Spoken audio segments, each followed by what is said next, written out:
Morning. It's morning coffee on Wednesday. It's cooler here today where I'm at because we had a nice storm go through last night and cool everything down.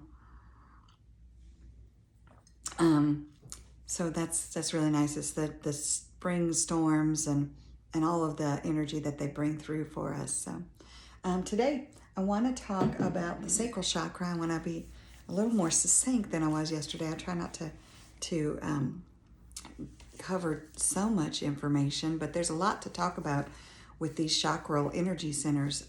The sacral chakra is our second energy center, and it is the second one up on our from the root chakra. That's the second one up. It has a representation of an orange color. The vibration, the frequency vibration for this chakra gives it. If you see that orangish hue, that's the sacral chakra frequency. And it is located in the area of your sacral nerve plexi. And that is the area between your navel and your pubic bone area. And so this is a very broad area. It incorporates your lower back, your lower abdomen, the hips, and all of these areas.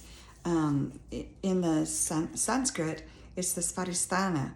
Svadhisthana is the area the name of this chakra. And so this energy center then plays a role in your sensuality and your creativity and your sexuality.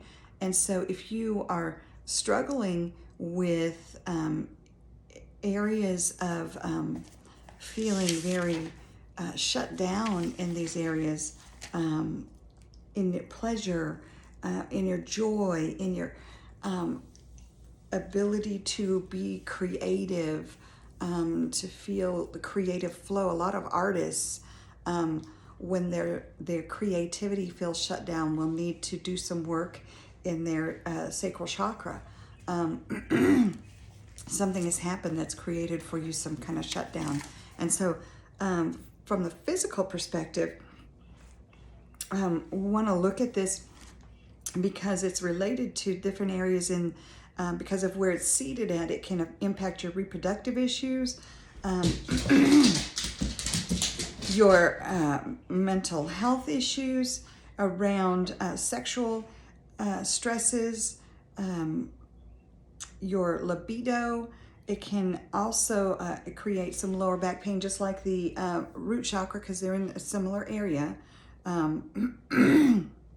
It's related to issues with your kidneys, joint problems, anemia, even hypoglycemia, hyperglycemia, your decreased energies, loneliness, decreased creativity, as I talked about, sometimes a sense of detachment, anxiety, emotional instabilities, problems with intimacy, and feelings of being overwhelmed. And so these are some things that you can think about that are related to this root sacral chakra.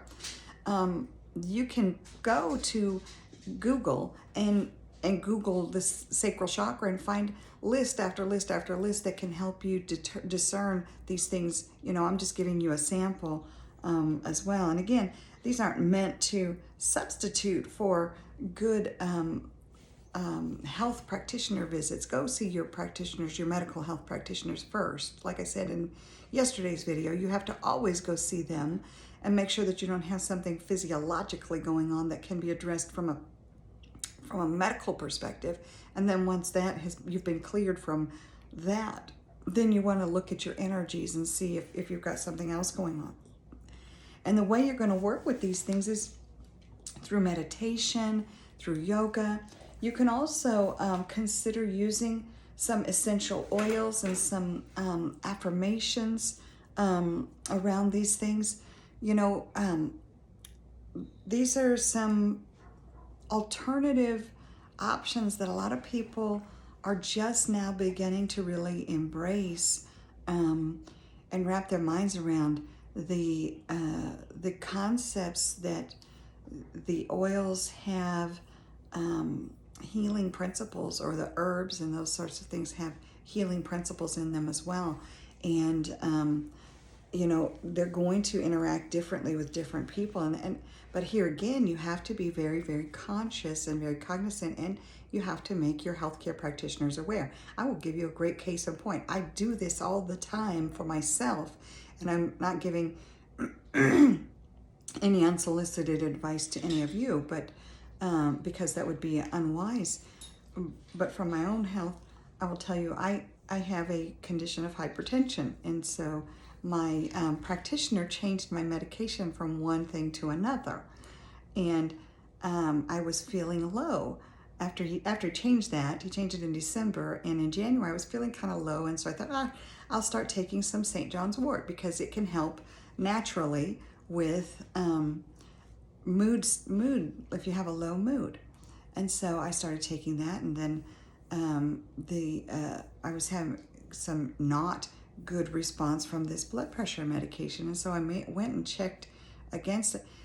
The two, that herb and that medication, are contraindicated for one another, and in my lack of paying attention, I did not was not observing that, and so could have created a problem for myself, and should have told my practitioner that I was going to add this herbal supplement to my regimen, and they would have told me, no, don't do that.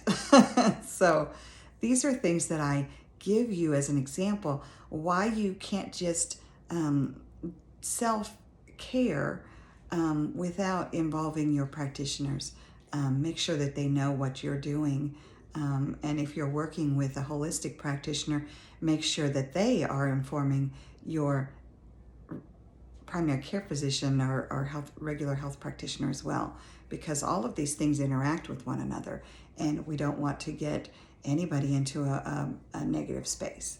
So things that you need to be aware of. So always bring those practices together. Western medicine and Eastern medicine together can bring you into a perfectly wonderful state of mind-body soul medicine.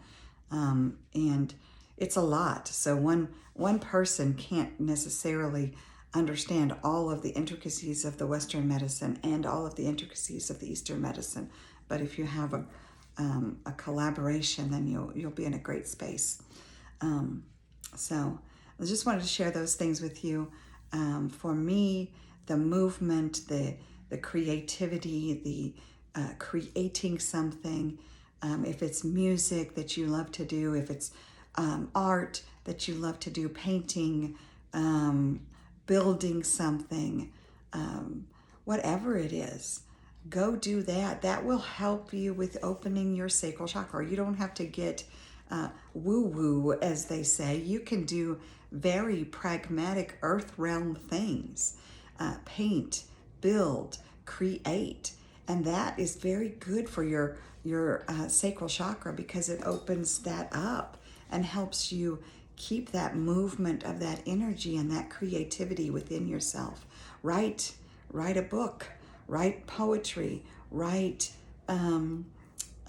songs, do music, sing music, sing in your shower, sing in your car on your way to work.